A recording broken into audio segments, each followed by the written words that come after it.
Good morning students. से पहले जो मैंने आपको एक्सरसाइज 6.1 से पहले लेसन 6 का एक इंट्रोडक्शन पार्ट भेजा था और मैंने बोला था कि बहुत ही इम्पॉर्टेंट है वो इंट्रोडक्शन पार्ट, क्योंकि उसी के बेसिस पे आपका ये एक्सरसाइज 6.1 है। तो उसको कंपेयर करते हुए इंट्रोडक्शन के साथ मैं आपको कराऊंगी, लेकिन वो आपको एक बार अच्छे से देखनी है। जो मैंने आपको कल वीडियो भेजी थी वो, उसमें मैंने बहुत सी ऐसी चीज़ें बताई थी जिसके ऊपर ये एक्सरसाइज है। जैसे कि अगर दो कंटिन्यूस ऑड या इवन नंबर को मल्टीप्लाई करना हो तो मल्टीप्लिकेशन की ज़रूरत नहीं है, बीच वाले नंबर का स्क्वायर कीजिए और -1 कर दीजिए, तो वही उसका आंसर होता है। या फिर 5 अगर वंस प्लेस पे है तो उसका मल्टीप्लिकेशन के भी अदर एग्जाम्पल दिए थे कि 5 का स्क्वायर 25 पूरा लिख देना है।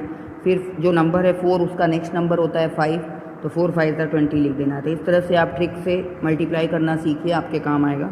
चलिए स्टार्ट करते हैं एक्सरसाइज 6.1।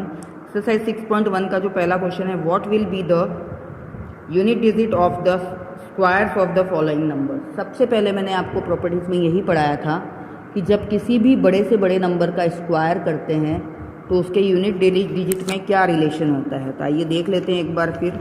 जैसे अगर किसी नंबर के लास्ट में 1 या 9 हो तो स्क्वायर करने पर यूनिट डिजिट पे 1 ही आता है।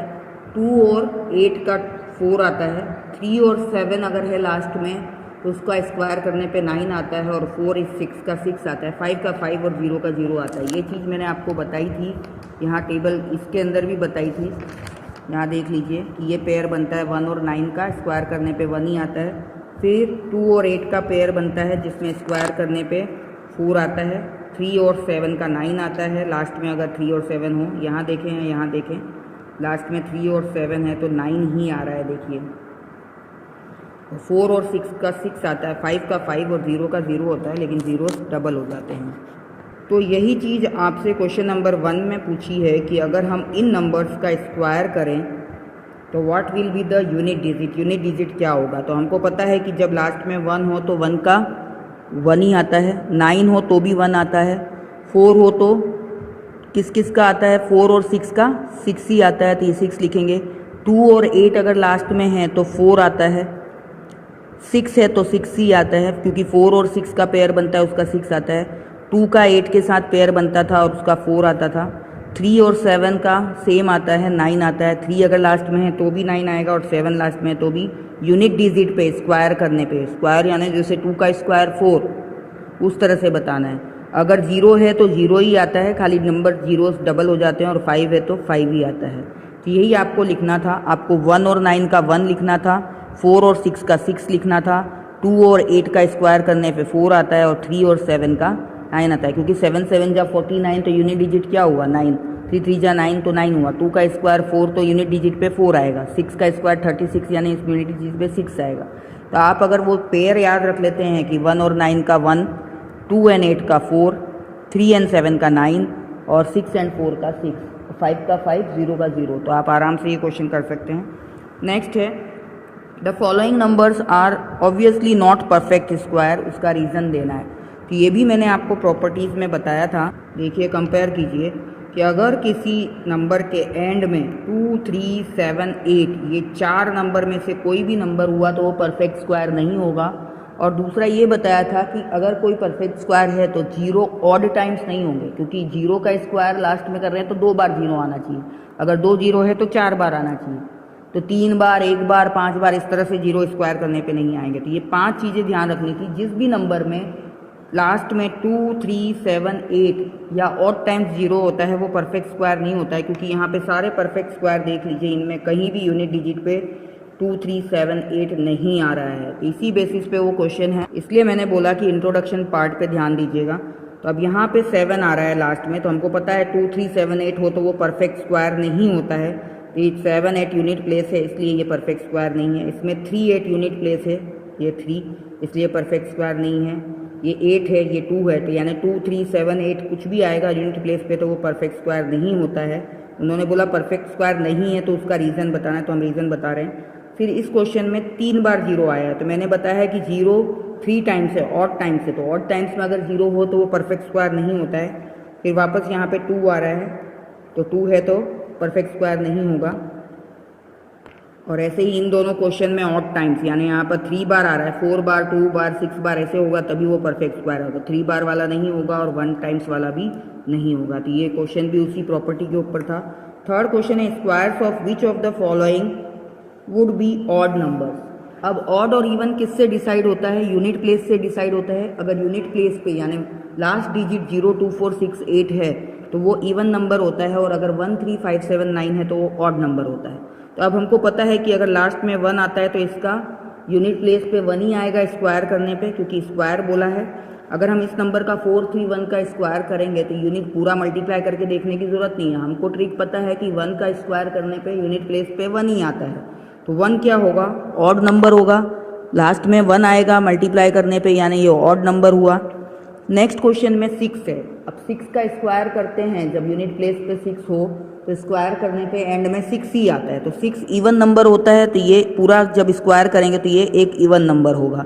स्क्वायर यानी 2826 इंटू 2826 करना है, लेकिन हमको पूरा मल्टीप्लाई करके देखने की ज़रूरत नहीं है। हम लास्ट डिजिट से पता कर सकते हैं। 1 का स्क्वायर करने पे 1 ही आता है, 6 का स्क्वायर करने पे 6 आता है, 6 इवन है तो वो पूरा नंबर का स्क्वायर इवन हो जाएगा।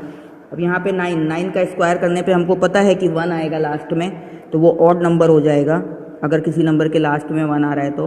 और 4 का स्क्वायर 6 होता है, अगर 4 का हम स्क्वायर करें तो लास्ट में यूनिट डिजिट 6 आता है, तो ये इवन नंबर होगा। तो ये सारी ट्रिक्स जो इंट्रोडक्शन में मैंने बताई है, आपको इतना पूरा मल्टीप्लिकेशन करने की ज़रूरत नहीं है। लास्ट डिजिट का आप याद रख लीजिए, पेयर 1 और 9 है तो स्क्वायर करने पे 1 ही आता है, यानी ऑड नंबर होगा। 4 और 6 है तो स्क्वायर करने पे 6 आता है यूनिट प्लेस पे, इसलिए ये इवन होंगे। नेक्स्ट क्वेश्चन है observe the following pattern and find the missing number. अगर आप ये पैटर्न देखेंगे, 11 का स्क्वायर 121, फिर 101 का स्क्वायर करना था तो इन दोनों के बीच में एक एक जीरो लगा दिया। फिर अब यहाँ पे 2 जीरो घुसे हैं तो यहाँ भी हम 2 जीरो लगा देंगे इसके बीच में, 1, 2 और 1 के बीच में। अब यहाँ पे 4 जीरो है तो हम भी यहाँ पे कितने जीरो लगाएंगे? 1, 2, 3, 4, फिर 2 लिख के 1, 2, 3, 4। अब यहाँ पे 6 जीरो है तो हम 1 लिख के 6 जीरो लिखेंगे, फिर 2 लिखेंगे और वापस 6 जीरो लिख के 1 लिखेंगे, क्योंकि 1 to 1 के बीच में जीरो घुसाने थे। यहाँ पे 1 जीरो था तो हमने यहाँ पे 1 जीरो लगाया, यहाँ पे 2 जीरो थे तो हमने 2 जीरो लगाया, 4 थे तो 4 लगा देंगे, और 6 है तो 6 जीरो लगा के 1 to 1 लिख देंगे उसी सीक्वेंस में। तो ये फिल इन द ब्लैंक्स आपको करने थे। नेक्स्ट जो है observe the following pattern and draw the right the missing number. तो इसमें भी ऐसा ही है। 11 का स्क्वायर 121 होता है, 101 था तो 1 जीरो लगा। अब 1 0 1 0 1 यानी कितने 1 हो गए टोटल? 3। तो 3 तक नंबर लिखेंगे, 1 0 2 0 3, फिर रिवर्स कर देंगे 0 2 0 1। यानी आप यहाँ पे आपको 3 1 दिख रहे हैं तो आपको 3 तक नंबर लिखना है, 1 0 2 0 3 तक, और फिर रिवर्स चलना है, 0 2 0 1 लिख देना है आगे।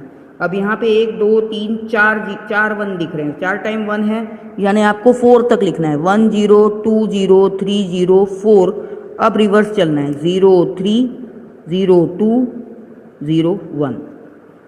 अब यहाँ पर कहाँ तक लिखा हुआ है? 5 तक, और फिर रिवर्स चल रहा है, यानी 1 0 1 0 करके हमको 5 बार 1 लाना है।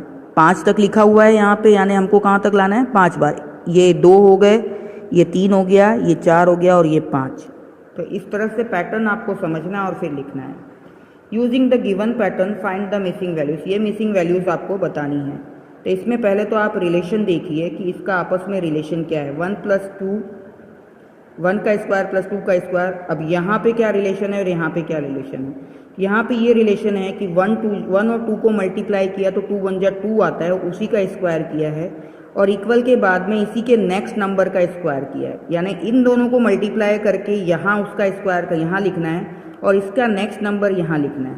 तो यहाँ पे देखिए 2 3 जा 6, 6 का स्क्वायर हो गया, और 6 का नेक्स्ट नंबर 7, तो ये 7 का स्क्वायर हो गया।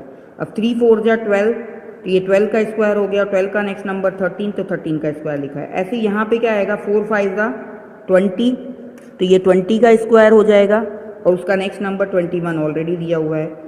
फिर ये 5 है और ये 30 दिया है, यानी 30 कब आता है? जब इन दोनों को मल्टीप्लाई करते हैं। तो 5 को किससे मल्टीप्लाई करेंगे? 6 से, तो ये 6 का स्क्वायर होगा, और ये नेक्स्ट उसका नंबर दिया हुआ है 30 के बाद 31। फिर इसे यहाँ पे 6 और 7 है, 6 7 जा क्या होता है? 42, तो यहाँ पे 42 का स्क्वायर आएगा, और इक्वल के बाद नेक्स्ट नंबर यानी 43 का स्क्वायर आएगा। तो आपको रिलेशन समझना है। इन दोनों को मल्टीप्लाई करके यहाँ लिखा हुआ है और इसका नेक्स्ट नंबर यहाँ लिखा हुआ है। ये पैटर्न देखिएगा। विदाउट एडिंग फाइंड द सम, ये है आपका क्वेश्चन नंबर 7। यानी आपको ये 1 + 3 4 4 + 5 ऐसे नहीं करना है। मैंने आपको इंट्रोडक्शन पार्ट में बताया था, ये इंट्रोडक्शन पार्ट में मैंने आपको बताया था कि इसको आपको सम करने की ज़रूरत नहीं है। ये 2 ऑड नंबर है, यानी 2 का स्क्वायर करो 4 आएगा।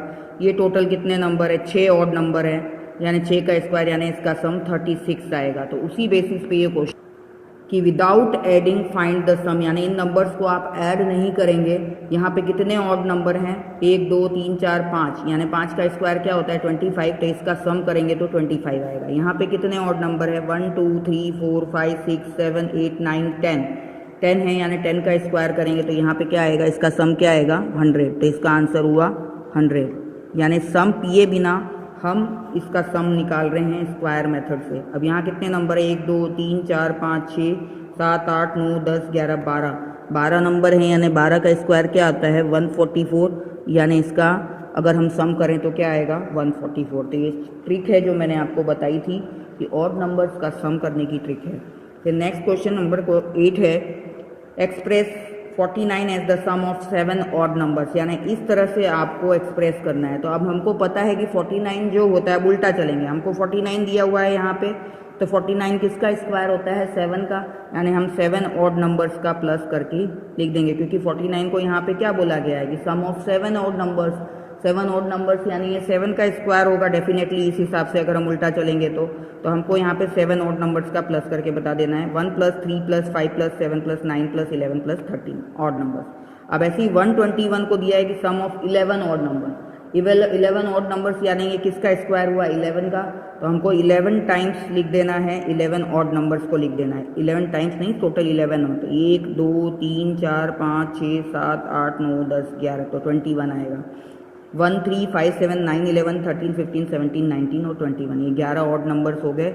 इसका सम 121 होता है, क्योंकि 11 का स्क्वायर क्या होता है 121, तो ऑड नंबर भी 11 लिखेंगे। ये जो सीधा क्वेश्चन था उसी को उल्टा करके ये नेक्स्ट क्वेश्चन बनाया हुआ है। ये सम है तो ऑड नंबर्स लिखना है, यानी 7 लिखना पड़ेगा 49 के लिए, और 121 के लिए 11 ऑड नंबर्स लिखने पड़ेंगे। फिर नेक्स्ट क्वेश्चन है, how many numbers lie between squares of the following number. ये 12 दिया है और 13 दिया है, दो कंटिन्यूस नंबर हैं, इसके स्क्वायर करने पे बीच में कितने नंबर आएंगे ये भी मैंने इंट्रोडक्शन पार्ट में बताया है। ये मैंने बताया था कि अगर दो कंटिन्यूस नंबर, दो कॉन्जिक्यूटिव नंबर्स का स्क्वायर करें तो उसके जो बीच के नंबर होते हैं वो 2n फॉर्मूले से निकलते हैं, और n जो होता है स्मॉलर नंबर। तो वही चीज़ यहाँ करनी है। 12 और 13 है, यानी 12 का स्क्वायर और 13 का स्क्वायर करें तो बीच में कितने नंबर आएंगे। जैसे 3 का स्क्वायर और 4 का स्क्वायर करें तो 3 का स्क्वायर 9 और 4 का स्क्वायर 16, तो 9 और 16 के बीच में कितने नंबर आएंगे 6 नंबर आएंगे, 10 11 12 13 14 15। पर इस तरह से मैनुअली हमको नहीं करना है,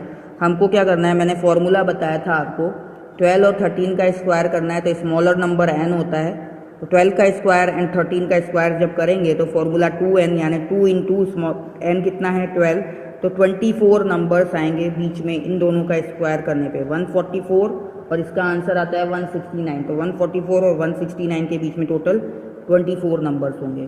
फिर दूसरा है 25 और 26 का स्क्वायर करें तो n की वैल्यू स्मॉलर नंबर होती है तो n 25 हो गया, तो 25 का स्क्वायर, इसके स्क्वायर बोला है तो स्क्वायर लिखना है, और 26 का स्क्वायर, इसके बीच में कितने नंबर आएंगे उसके लिए हम 2n करेंगे तो 50 नंबर्स इसके बीच में आएंगे।